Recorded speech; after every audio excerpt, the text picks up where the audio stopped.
Good evening प्यारे दोस्तों, कैसे हो सब। आई होप कि आप सब अच्छे होंगे, खुश होंगे और अच्छे से पढ़ाई कर रहे होंगे। तो जैसा कि हम लोग प्रेजेंट इंडेफिनेट को पढ़ रहे थे, उसकी 2 या 3 क्लासें अपन ने पूरी कर ली। उसके जितने भी कंसेप्ट थे पढ़ लिए, उसका छोटा सा एक पार्ट रह रहा है। उस पार्ट को कंप्लीट करके हम प्रेजेंट कॉन्टिन्यूस पे चलते हैं। कॉन्टिन्यूस बड़ा ही मज़ेदार चीज़ है ना। तो आओ मेरे दोस्तों, पहले अपन प्रेजेंट इंडेफिनेट का अपना एक छोटा सा कंसेप्ट रह रहा है। किसका, लिख लो इसको, हेडिंग लगाओ, present indefinite.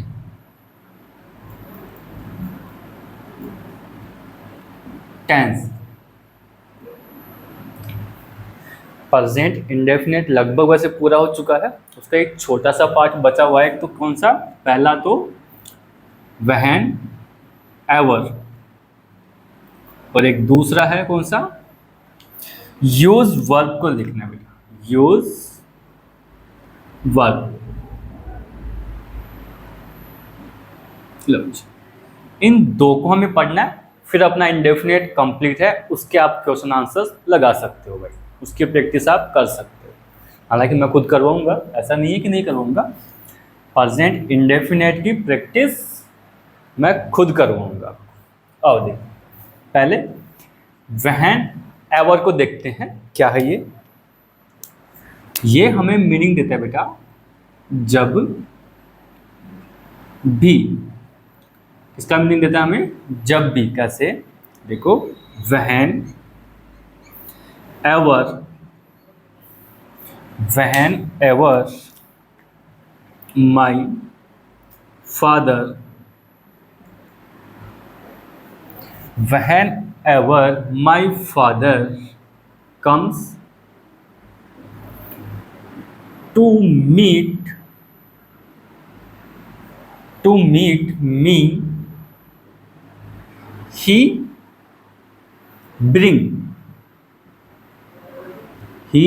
brings apple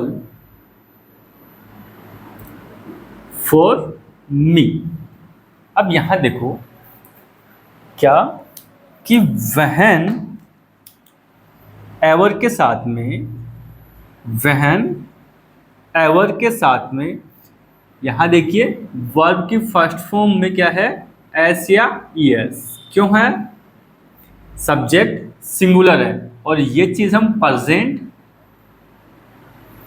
indefinite में यूज करते हैं। ये हमें ओनली प्रेजेंट इंडेफिनेट में यूज करते हैं। क्या, वर्ब की फर्स्ट फॉर्म में एस या ईएस। तो यहां पे क्या आ गया बेटा, प्रेजेंट इंडेफिनेट।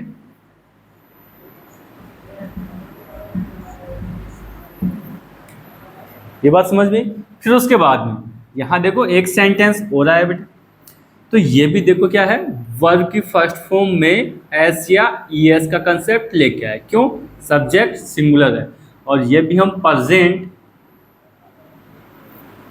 इंडेफिनेट में ही यूज करते हैं। कहाँ, प्रेजेंट इंडेफिनेट में ही यूज करते हैं। सो यहां पे क्या आ जाएगा, present indefinite.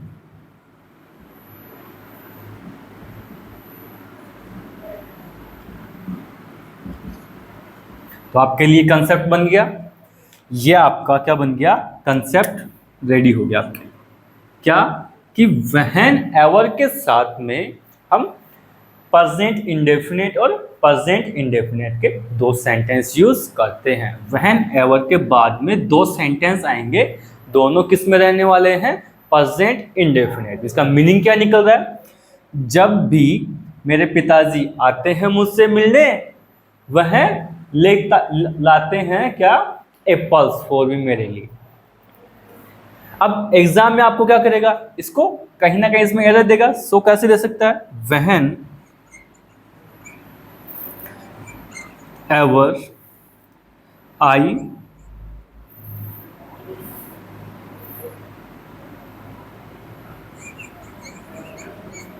Reach the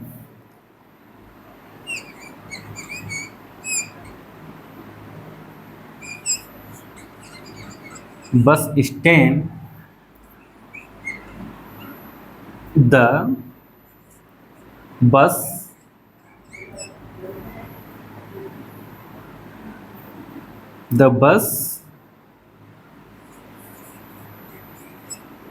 goes to bus stand.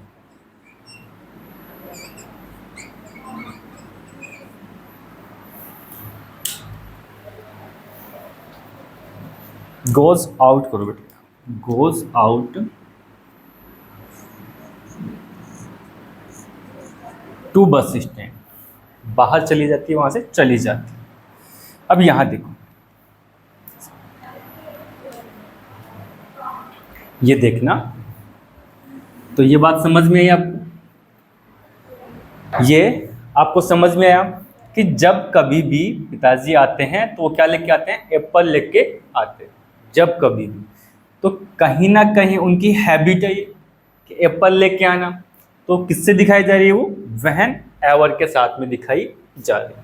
इसके बाद एक छोटा सा कंसेप्ट दूसरा कौन सा बच गया हमारे पास में? यूज वर्ब का। यूज वर्ब देखो बेटा,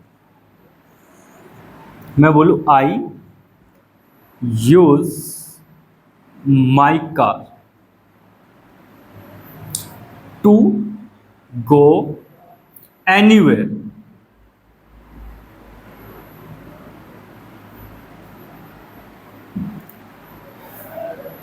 आई use my car to go anywhere. मैं कहीं पे भी जाने के लिए क्या करता हूं? मेरी कार यूज करता हूं।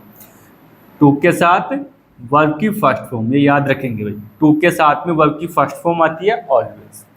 तो बेटा ये कहीं ना कहीं ये चीज हैबिट को दिखा रही है, कहीं ना कहीं ये किसको दिखा रहा है? हैबिट को दिखा रहा है। आप सोचो समझो इस बात को, क्या ऐसा हो रहा है? लेकिन एक बात याद रखना, यहां मैं यूज के साथ में कुछ ऐड कर रहा हूं। I use to, I use to use my car.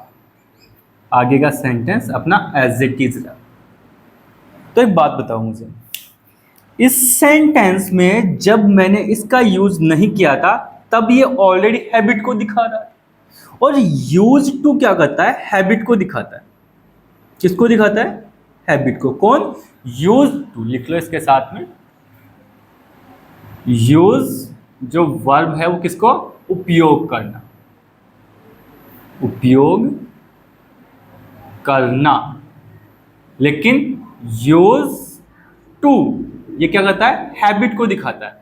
किसको? हैबिट को। तो ये हैबिट तो पहले से ही था, ये सेंटेंस में पहले से ही मैं हैबिट तो दिखा रहा था। एक्स्ट्रा में मैंने हैबिट को दिखाने के लिए यूज टू यूज किया, तो ये तो सुपरफ्लुअस हो गया। ये क्या हो गया? सुपरफ्लुअस। और इंग्लिश में हम सुपरफ्लुअस को क्या मानते हैं? बिल्कुल रॉन्ग मानते हैं। तो कभी भी याद रखना, यूज टू प्रेजेंट इंडेफिनेट में हम यूज नहीं करते हैं। क्या लिखा मैंने? यूज टू नॉट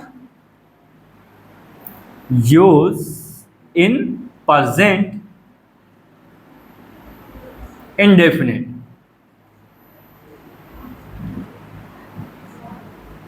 ठीक है, प्रेजेंट इंडेफिनेट में हम यूज टू का कभी भी यूज नहीं करते हैं।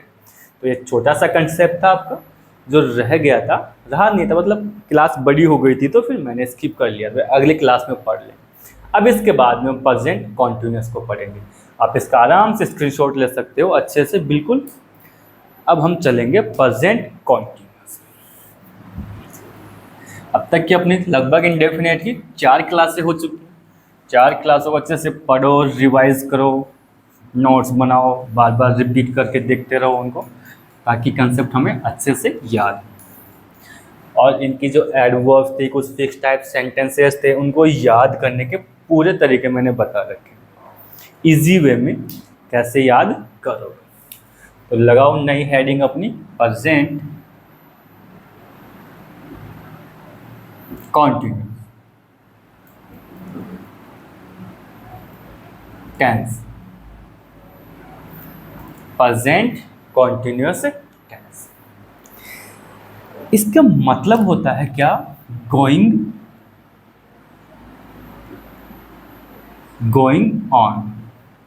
गोइंग ऑन का मतलब क्या हो गया, किसी एक्शन का जारी रहना।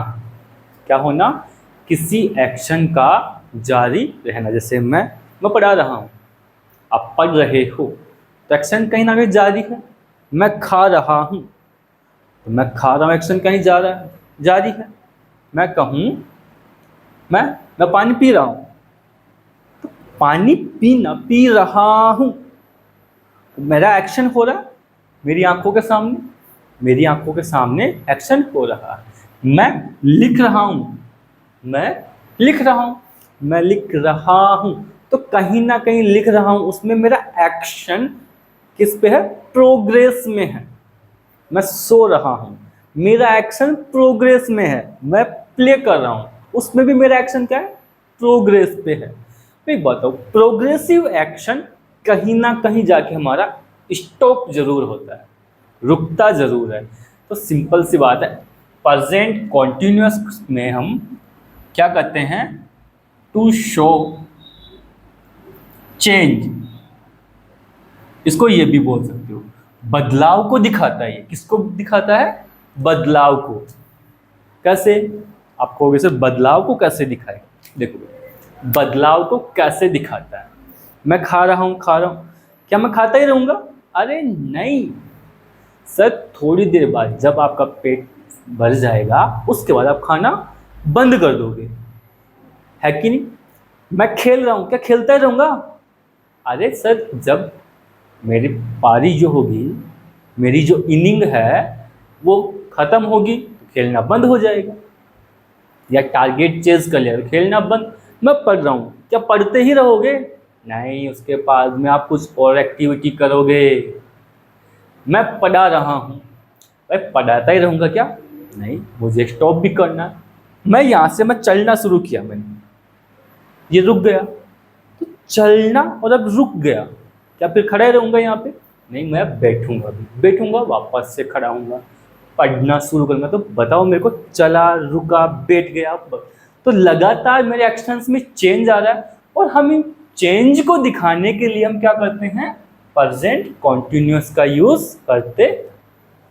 आई बात समझ में। तो ये बेसिक सी टर्म थी। इसके बाद में हम इसके कुछ बेसिक सी जो छोटी नन्ही मुन्नी सी बातें हैं, हेल्पिंग वर्ब। देखो, हेल्पिंग वर्ब की बात करें तो सिंगुलर सब्जेक्ट के साथ में इज का, आई के साथ में एम, और प्लूरल सब्जेक्ट के साथ में आर का यूज करते हैं। तो यहां लिख लो, इज के साथ में सिंगुलर सब्जेक्ट,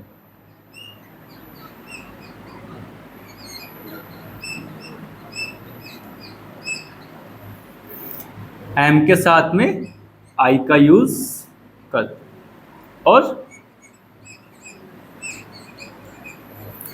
प्लूरल सब्जेक्ट के साथ में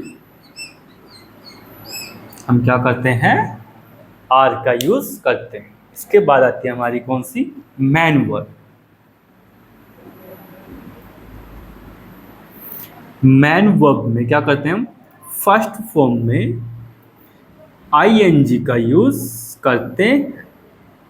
क्या करते हैं, फर्स्ट फॉर्म में आईएनजी का यूज करते हैं। एक बात याद रखना मेरे दोस्त, क्या जब भी किसी भी सेंटेंस में, क्या किसी भी सेंटेंस में कॉन्टिन्यूअस वर्ड अगर ऐड होता है, इट मीन्स एक्शन को प्रोग्रेस में दिखाते हैं, तो आपको कंफर्म है कि आईएनजी फॉर्म वहां पे यूज करना ही पड़ेगा, कंपल्सरी बन जाता है। क्या कहा मैंने, एक्शन को जब भी आप प्रोग्रेसिव सेंस में दिखाओगे तो आपको कंपल्सरी है कि आपको क्या करना पड़ेगा, आईएनजी फॉर्म का यूज करना ही पड़ेगा।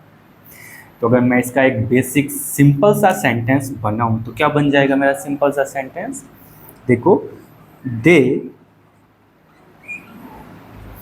Are playing, they are playing cricket now. मैं इतने बेसिक से लेके चल रहा हूँ आपको, जैसे कोई 5th या 6th क्लास का मेरा कोई दोस्त हो, है ना। इतना बेसिक से लेके चल रहा हूँ कि 5th 4th 5th 6th class का भी कोई बच्चा होगा ना, वो भी समझ लेगा भाई ना। तो ये किसी के दिमाग में आनी ही नहीं चाहिए बात कि सर हमने आज से पहले नहीं पढ़ा, समझ में नहीं आती इंग्लिश ना, कंसेप्ट कैसे होते हैं कुछ पता ही नहीं। ये किसी के दिमाग में आनी ही नहीं चाहिए बात, बिल्कुल। ये इतना बेसिक कोई नहीं बताने वाला आपको, डायरेक्ट कंसेप्ट पे जाएंगे। लेकिन मैं क्यों लेके चल रहा हूँ कि कुछ मेरे दोस्त ऐसे भी हैं जिन्होंने इंग्लिश में बिल्कुल भी कंटेंट नहीं पढ़ा, टीचर अच्छे नहीं मिले या कुछ और था, लेकिन अब बिल्कुल जीरो लेवल से लेके चल रहे हैं। इसका नेगेटिव क्या बनाओगे? They are not playing, they are not playing cricket now। ये नेगेटिव बन गया, ये तो क्या था इसका अफर्मेटिव।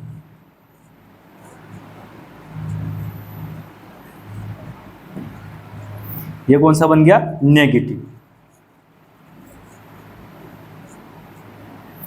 ठीक है, इसके बाद में इसका इंट्रोगेटिव इधर बना लेते हैं।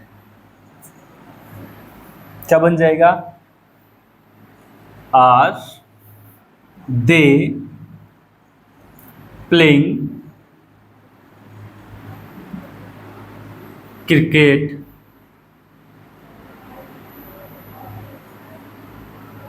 नाउ। और ये क्वेश्चन मार्क है कि नहीं। इसके बाद में एक और बन जाता है इंट्रोगेटिव, क्या? Where are they, where are they playing cricket now. और लास्ट में क्वेश्चन। इसके बाद में इंट्रोगेटिव नेगेटिव, तो क्या बन जाएगा?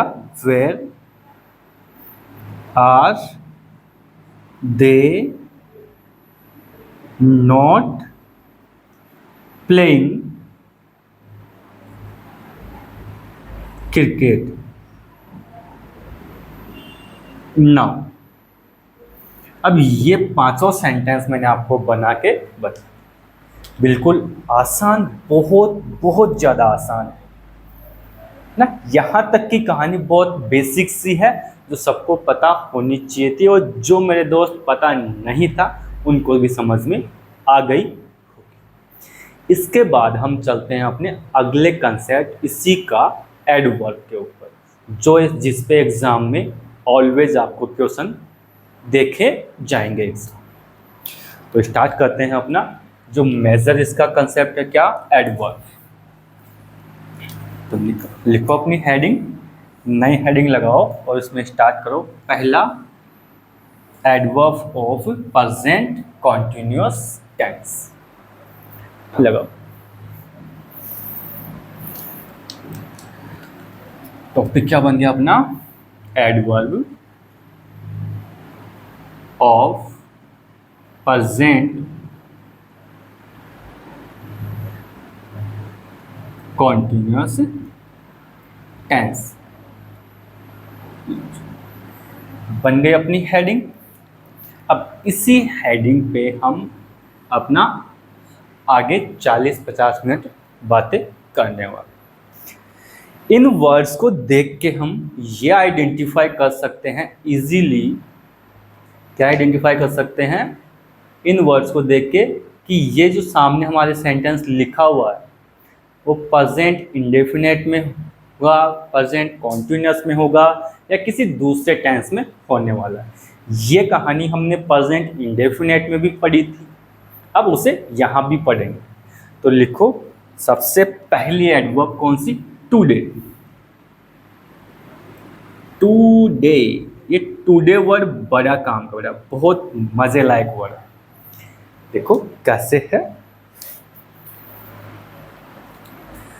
टुडे, मैं एक सेंटेंस लिखता हूं you are looking, you are looking well, looking handsome.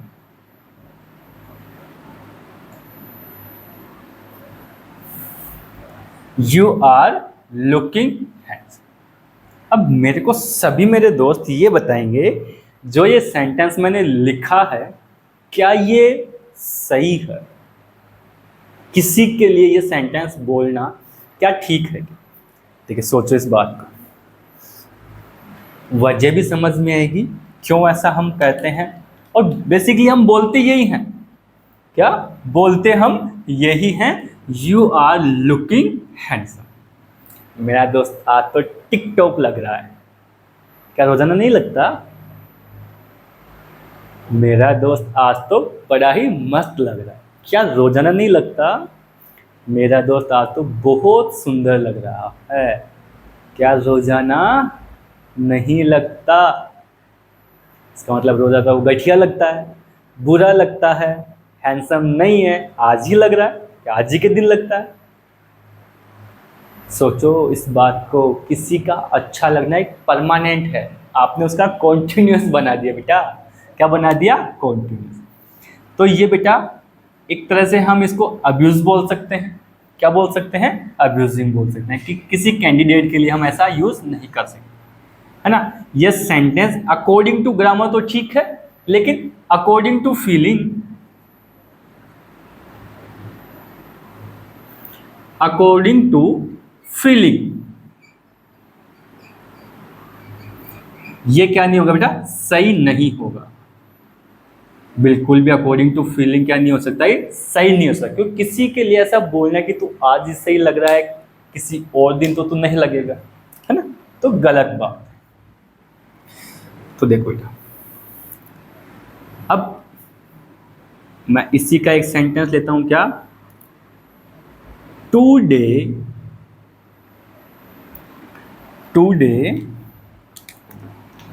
My father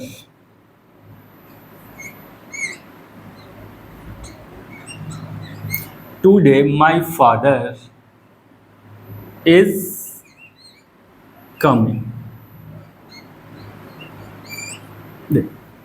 आज मेरे पिताजी आ रहे हैं। पिताजी आ रहे हैं, हो सकता है चल रहे होंगे, तभी तो उसने कहा कि मेरे पिताजी आ रहे हैं। ठीक है, इसके बाद में बेटा नाउ यूज कर सकते हैं हम। क्या? नाउ। नाउ यूज करेंगे तो क्या बन जाएगा? Now. Now we are playing with my uncle। अब हम क्या कर रहे हैं? अपने अंकल के साथ में खेल रहे हैं, है कि नहीं? तो ये एक्शन अब जारी है किसके साथ में? सॉरी, उल्टा लिया है हमने। किसके साथ में? अंकल के साथ। और जारी है तो उसका मीनिंग किससे दिखा रहे हो बेटा? नाउ के साथ में, अभी, मतलब इस समय जो हो रहा है। बेटा नाउ की जगह पे मैं एट दिस मोमेंट यूज कर सकता हूं। नाउ की जगह पे मैंने क्या ले लिया? Eight this moment. मेरा सेंटेंस क्या बन जाएगा? Eight this moment, at this moment we are playing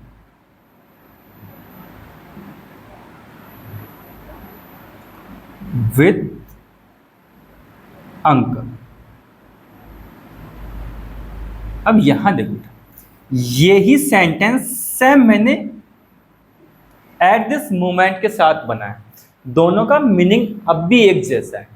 now का मतलब अभी, एट दिस मोमेंट इसी क्षण, दोनों में कोई फर्क आ रहा है? अब इस एट दिस मोमेंट की जगह पे मैं ये लिख दूं तो क्या, एट प्रेजेंट, एट प्रेजेंट। तो मैं यहाँ सेंटेंस क्या बन जाएगा, at present, at present we are playing, we are playing with uncle। Okay, इस वक्त क्या कर रहे हैं, हम खेल रहे हैं अंकल के साथ। Now at this moment, at present, और इसी का एक सब्स्टिट्यूट और है क्या, at this time, at this time. तो इसका क्या बन जाएगा sentence, at this time, at this time we are playing with uncle. अब यहां इन तीनों वर्ड को देखने की कोशिश करो, किसको, इन तीनों वर्ड, ये लो, इन तीनों चार सेंटेंस हो गए बेटा। देखने में ये चारों सेंटेंस हमें अलग अलग दिखते हैं, देखने में क्या करते हैं, अलग अलग दिखते हैं, अलग अलग एडवर्ब है तो अलग अलग सिचुएशन को दिखा रही होगी, लेकिन ऐसा कुछ भी नहीं है। नाउ का मतलब अभी, एट दिस मोमेंट इसी क्षण, एट प्रेजेंट बिल्कुल वर्तमान में, एट दिस टाइम इसी समय। तो बेटा कहीं ना कहीं क्या इन तीनों में क्या एक दूसरे के सिनोनिम नहीं आ रही है, कहीं ना कहीं ये तीनों वर्ड एक दूसरे के सिनोनिम नहीं आ रहे, क्या आ रहे हैं ना। चलो आप इसे कॉपी करो, स्क्रीनशॉट लो, फिर मैं इसको रफ करूंगा भाई, मैं इसे रफ करूंगा क्योंकि मुझे थोड़ा सा स्पेस और भी चाहिए। चलो ले लिया आपने स्क्रीनशॉट, तो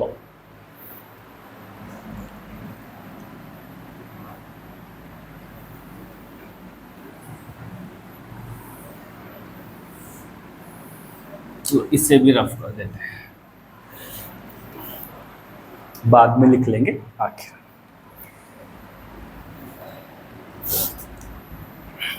फिर इसके बाद में लिखो क्या, दीज डेज, और इसी के जैसा होता है कौन, एक नाउ ए डेज। भाई इनके बीच में ये हाइफन जरूर लगाना भाई, ये हम लगाना छोड़ देते हैं, बट इसके बीच में ये हाइफन जरूर यूज करेंगे।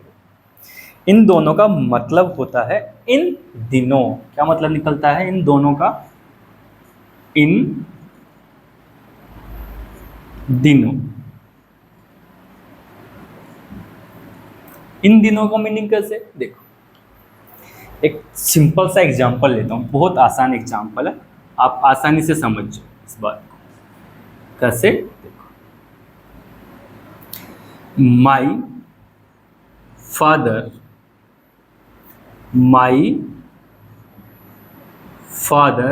Is a teacher, my father is a teacher, मेरे पिताश्री क्या है, टीचर है। But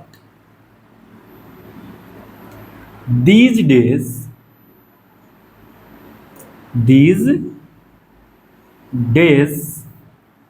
he is working with me।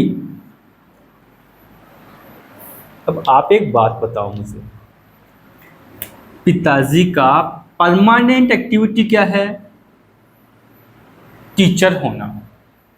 क्या पिताजी का परमानेंट एक्टिविटी क्या है, टीचर होना। लेकिन दीज डेज, इन दिनों, he is working with me. वो इन दिनों क्या कर रहे हैं, वह काम कर रहे हैं विथ मी, मेरे साथ। तो आपको नहीं लगता चेंज दिख रहा है इसमें? सर बदलाव आया, थोड़े समय के लिए क्या आया, बदलाव। परमानेंट एक्टिविटी के बीच में थोड़े समय के लिए क्या आया, बदलाव आया। और जो भी परमानेंट एक्टिविटी के साथ में थोड़े समय के लिए कोई बदलाव आता है, चेंज आता है, और फिर वापस से वो अपनी परमानेंट एक्टिविटी पे चला जाता है, तो उसके लिए हम क्या करते हैं, प्रेजेंट कॉन्टिन्यूअस का यूज करते। आई बात समझ में? अब देखो मैं इसी का एक सेंटेंस और बनाता हूं। क्या? My father was teacher. My father was teacher but these days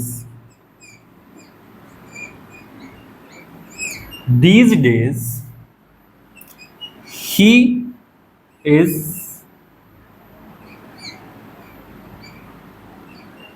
working with me। अब आप बताओ मेरे को, क्या ये सेंटेंस अब सही होगा? आप कहोगे सही है सर, उसके पिताजी टीचर थे। बेटा एक बात बताओ, इसका मतलब क्या निकला? वो टीचर थे, अब नहीं है। अगर अब नहीं है तो बदलाव कंप्लीट हो गया। यहाँ पे जो चेंज था वो हाफ था, अधूरा था। क्या यहाँ पे टीचर अब है? अब नहीं है। इसीलिए तो इन दिनों वो क्या कर रहे हैं, मेरे साथ में काम कर रहे। तो यहाँ पे ये नहीं आएगा, आना क्या चाहिए यहाँ पे, complete. He works with me, क्योंकि बदलाव परमानेंट हो गया। बदलाव क्या हो गया, परमानेंट। तो इस बात को याद रखना कि ये जो वर्ड हैं किसको दिखा रहे हैं, बदलाव को दिखा रहे हैं, चेंज को दिखा रहे हैं। अगर चेंज परमानेंट है तो इंडेफिनेट आ गया।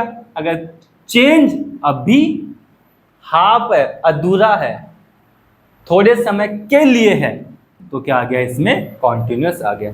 तो ये भी दिमाग में किसी के होना नहीं चाहिए कि ये वर्ड आ गए हैं तो वो कॉन्टिन्यूअस ही होगा। देखो धोखा दे दिया इसने, धोखा दे दिया, दिया कि नहीं इसने? जैसे क्या करती हैं आजकल लड़कियां करती हैं, पहले पहले प्यार में क्या हो गया, धोखा हो गया। तुम्हें नहीं खाना धोखा बेटा, है ना? धोखा खाओगे तो एग्जाम में आपके 2 मार्क्स चले जाएंगे और वो हमें जाने नहीं देना।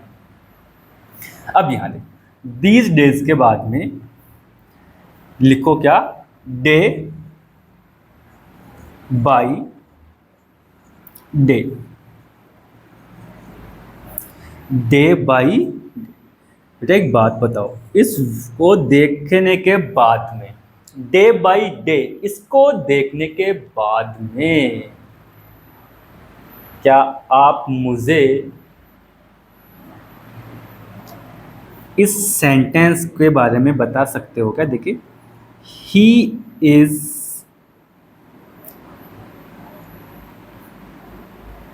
लर्निंग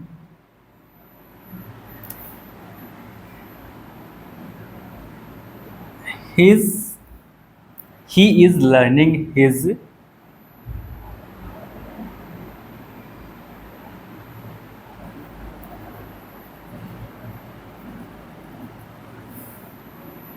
किसकी जगह हर करोगे इसको।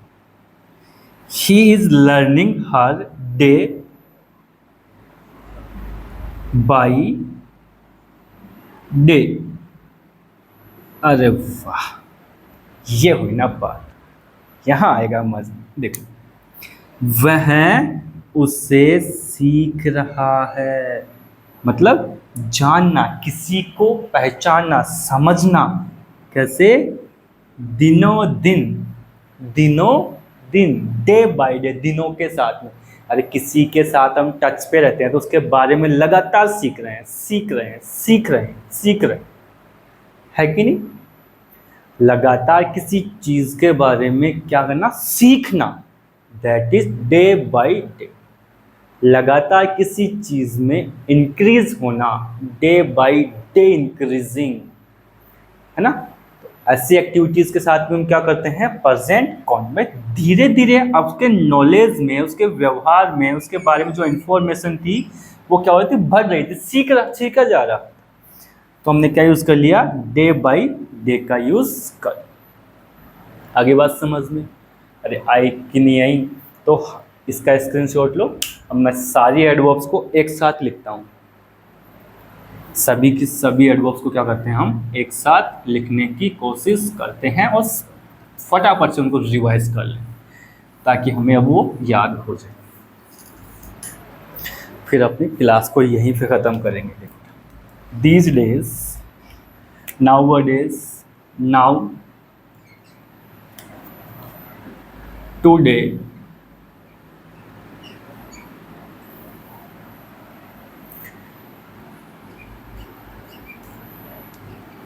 currently,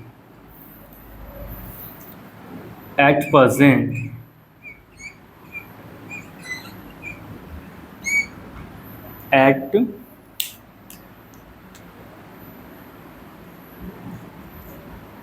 at this moment, at present, at this moment, still, day by day। ये इसकी एडवर्ब हो गई 1 2 3 4 5 6 7 8 9। एट दिस टाइम भी लिखो भाई, एट दिस टाइम, ये हो गए। अब ये सारी के सारी क्या है, प्रेजेंट कॉन्टिन्यूअस की एडवर्ब है, जिनमें से मैंने एक दो के आपको सेंटेंस नहीं करवाए, बट आपको समझ में आ गया होगा कि इनका सेंटेंस में यूज कैसे होता है। तो बेटा इसी के साथ हम अपनी क्लास को ख़त्म करते हैं। आप इसे पढ़ना, रिवाइज करना और मन लगा के पढ़ते रहो, ठीक है। तो मिलते हैं फिर अगले लेक्चर में, तब तक आप आराम से इनके नोट्स बना के पढ़िए। बाय।